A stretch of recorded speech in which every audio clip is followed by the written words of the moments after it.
So first of all, what is this fatty neck lump? So the fatty neck lump I'm talking about isn't the kind of lump associated with a goiter in your thyroid or with a small lymph node in the neck or even a lipoma, which is a little benign tumor that you might find in different places in the body. There's so many different kinds of lumps and bumps you can get in your neck.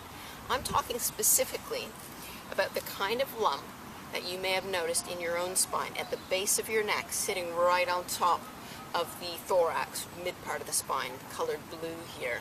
So you may notice that as you roll down the base of your neck, you almost kind of hit a little step, and that area seems to be a bit squidgy. It has fatty tissue that's been laid down. That's the fatty neck lump that I'm talking about. Now imagine this soccer ball is your head. Let's say it's roughly 10 pounds. Now let's pretend that I have to hold this soccer ball for a half an hour, this 10-pound weight. Imagine that I'll probably want to hold it close to my body, because if I choose to hold it out here, I'm going to fatigue very quickly and get very sore and achy.